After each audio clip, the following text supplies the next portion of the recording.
सर्वांना जोहार. गेल्या कित्येक वर्षापासून आपल्या या पेसा भरतीच्या संदर्भात आपल्या या जिल्ह्यातील महाराष्ट्रातील सर्वच आदिवासी संघटना वेळोवेळी लढा देत आहेत. अनेक वर्षापासून या 17 संवर्गाची पदं आपल्या आदिवासी समाजाची हक्काची पदं ही भरली गेली पाहिजेत म्हणून आपले आदिवासी लोकप्रतिनिधी असतील, आदिवासी संघटना असतील, आदिवासी समाजामध्ये कार्य करणारे सामाजिक कार्यकर्ते असतील, यांच्या माध्यमातून वारंवार शासनापुढे या मागण्या मांडल्या जात आहेत.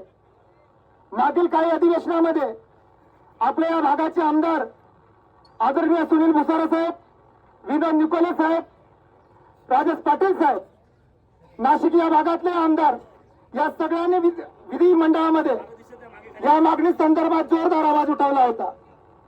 गेल्या वर्षी मला आठवतं की आपल्या आदिवासी समाजातील तरुण यांनी लंगमाल सुद्धा काढला होता. अनेक वेळा मागण्या केल्या आणि गेल्या वर्षी पेसा भरती संदर्भातली शिक्षक पदाची भरती जिल्हा परिषदेच्या माध्यमातून ती प्रक्रियेला सुरुवात झाली.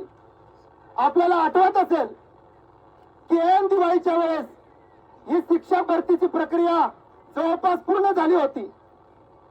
जे पात्र शिक्षक पदासाठी उमेदवार होते त्यांना तालुका दिले गेले, शाळा निवडल्या गेल्या आणि प्रत्यक्षात जेव्हा त्यांच्यावरती आदेश देण्याची वेळ आली त्यावेळेस आपले काही समाजकंटक ज्यांनी न्यायालयामध्ये याचिका दाखल केली आणि या भरती संदर्भात त्यांनी शासनाला वेगळं दिशा दाखवण्याचा प्रयत्न केला.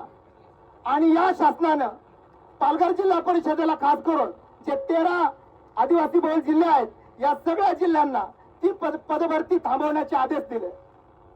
मला तो दिवस आजही आठवतो. दिवाळी अंतोंडावरती होती. आपली जी शिक्षक पदासाठी पात्र उमेदवार होते त्या मुलामध्ये एक आनंद वेगळ्या प्रकारचा होता.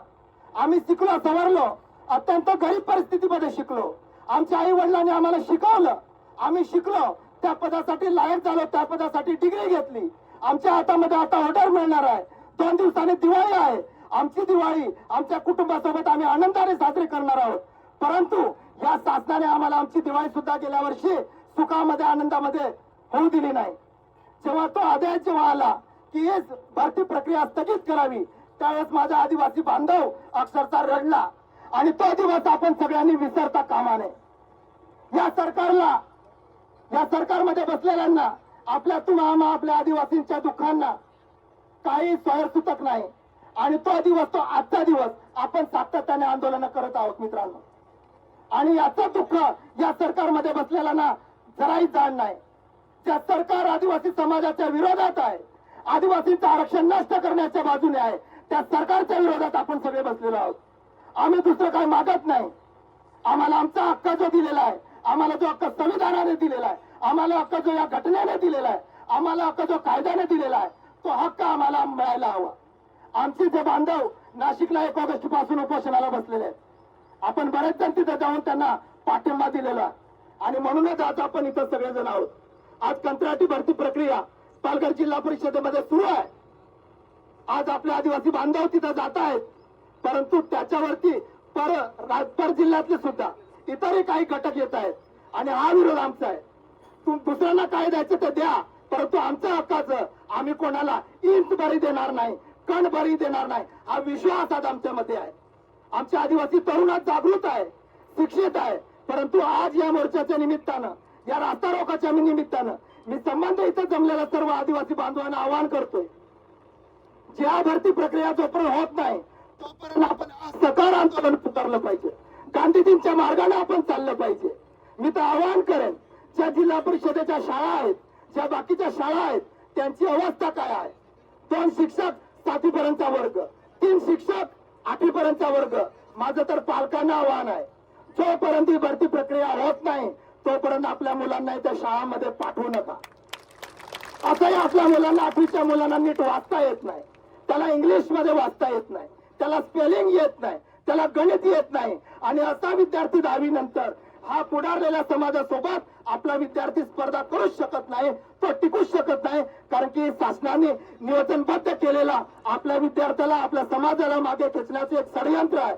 आणि म्हणून मी आवाहन करतोय, इथं सरपंच परिषद आहे. या सरपंच परिषदेला आवाहन करतोय की आपापल्या गावामध्ये ज्या ज्या शाळा आहेत 10वीचा आणि 12वीचा वर्ग वगळता इतर वर्ग 5 दिवस जर केले नाही असे आपल्या मुलांना काही शिकता येत नाही, त्यांना गुणवत्ता नाही. ही गुणवत्ता आपण बघतोय. कष्टकरी संघटनेचे ब्रायन भाऊनी मागे गेल्या वर्षी एक अहवाल दिला जिल्हा परिषदेला, ज्या शाळांना त्यांच्या कार्यकर्त्यांनी भेटी दिल्या आणि त्या मुलांना वाचता सुद्धा येत नाही, लिहिता सुद्धा येत नाही.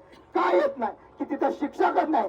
मी तर म्हणेन या मुलांनी आता आलं पाहिजे बाहेर की आम्हाला शिक्षक द्या, आम्ही शाळेत जातो आणि जोपर्यंत आम्हाला शिक्षक देत नाहीत तोपर्यंत आम्ही शाळेत जाणार नाही असं आवाहन तुम्हाला करतो.